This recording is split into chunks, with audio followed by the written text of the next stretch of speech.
ഇന്ന് തന്നെ ഡൗൺലോഡ് ചെയ്യൂ. കാണൂ നിങ്ങളുടെ ഫേവറേറ്റ് ഷോസ്. എന്താ വിഷ്ണുട്ടന്റെ ഉദ്ദേശം? ഇതേ ഒരു സർക്കാർ ഓഫീസർ. അവിടെ ജോലി ചെയ്യുന്നവർക്ക് അതിന്റേതായ ഉത്തരവാദിത്വം അച്ചടക്കവും എല്ലാം വേണം. ഇല്ലെങ്കിലേ ഇത് വലിയ ബുദ്ധിമുട്ടാവും. അതിപ്പോ ഇങ്ങോട്ട് വന്ന് കുതിര കയറിയ കൈയും കെട്ടി നോക്കിക്കാൻ പറ്റൂ? അതിനുള്ള അവസരം ഉണ്ടാക്കരുതെന്നാ പറഞ്ഞത്. അവസരം ഞാൻ ഉണ്ടാക്കിയതല്ലോ, അവരായിട്ട് തുടങ്ങിയതല്ലേ. അതിന് വെറുതെ പോയി തല വെച്ച് കൊടുക്കുന്ന എന്തിനാ? അതായത് പുറത്തെടുക്കുന്ന ചട്ടമ്പിത്തരം കളക്ടറേറ്റിനകത്ത് എടുക്കരുതെന്നാ പറഞ്ഞത്. എടുത്ത അതിന്റെ ക്ഷീണം എനിക്ക്. മറ്റുള്ളവർക്ക് മുന്നിൽ സമാധാനം പറയേണ്ടത് ഞാനാ.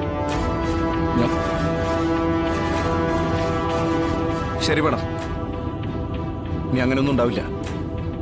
ശത്രുക്കൾ പല രീതിയിൽ പ്രതികരിച്ചെന്നിരിക്കും. അതെല്ലാം മനഃപൂർവ്വം എന്നെ ഹരാസ് ചെയ്യാൻ വേണ്ടി ഉണ്ടാക്കുന്ന പ്രശ്നങ്ങളാ. അതിൽ ചെന്ന് ചാടിക്കൊടുക്കരുതെന്നാ പറഞ്ഞത്. ഓക്കെ മേഡം, ഇനി അങ്ങനെയൊന്നും ഉണ്ടാവില്ല മേഡം. ഓ മാഡം മാഡം മാഡം, ഈ മാഡം എന്നുള്ള വിളി ഒന്ന് നിർത്തോ? മേഡത്തിന് മേഡം എന്നല്ലാതെ പിന്നെ എന്താ മേഡം വിളിക്കുക? അതെ, എന്നെ ഒന്നും വിളിക്കണ്ട. എന്നാ പിന്നെ അങ്ങനെ ചെയ്യാം. പിന്നെ അതെ അങ്ങനെയൊക്കെ പറഞ്ഞ് സംസാരിക്കുമ്പോ പിന്നെ അതിന്റെ പേരിൽ ദേഷ്യം പിടിക്കാൻ നിൽക്കരുത്. വീടല്ല ഓഫീസ്, അവിടെ കുറച്ച് മര്യാദ അച്ചടക്കമൊക്കെ ഉണ്ടാവണം. സംസാരത്തിൽ പോലും ബഹുമാനം നിറഞ്ഞു നിൽക്കണം എന്നൊക്കെ പറഞ്ഞിട്ട് ഇപ്പൊ പറയാ ഒന്നും വേണ്ടെന്ന്. എന്റെ വിഷ്ണുട്ടം ഒന്ന് മിണ്ടായിരിക്കോ? എനിക്ക് തലവേദന എടുത്തിട്ട് വയ്യ.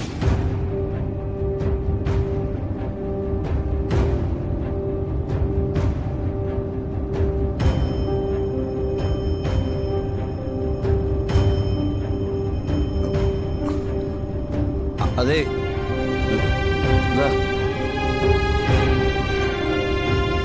തലവേദനയ്ക്ക് നല്ലതാ. ഒറ്റ തവണ ഇട്ടാ മതി, പിന്നെ പൊടി പോലും ഉണ്ടാവില്ല കണ്ടുപിടിക്കാന്നാ പറയാ.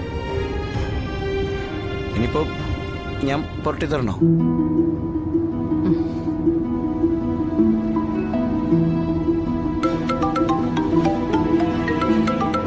രാജീവ് സാറാണല്ലോ. ആ രാജീവ് സാറേ, ഞാനേ വിളിക്കണമെന്ന് വിചാരിച്ചിരിക്കുകയായിരുന്നു. എത്തിയെന്ന് മാത്രമല്ല, വേറൊരു സന്തോഷ വാർത്ത കൂടിയുണ്ട്. ചേച്ചി പ്രഗ്നന്റാ.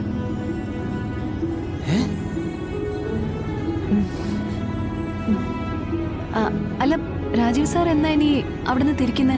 അല്ല വരുന്നത് ഇങ്ങോട്ടാണോ അതോ വീട്ടിൽ പോയിട്ടേ വരുള്ളോ?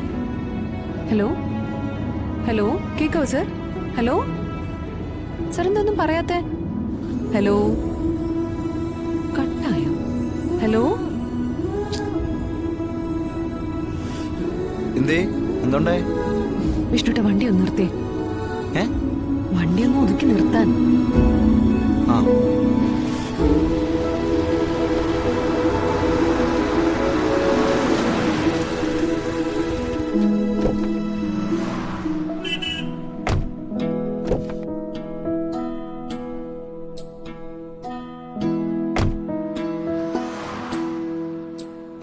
എന്റെ തൊപ്പി. ഇപ്പോ ഞാൻ കളക്ടർ ശാലിനി വിഷ്ണു അല്ല, വെറും ശാലിനിയ. ഇപ്പതേ നമ്മൾ ഒപ്പത്തിനൊപ്പവാ. നമുക്ക് കുടുംബകാര്യം സംസാരിക്കാം. വിളിച്ചത് രാജീവ് സാർ. പക്ഷേ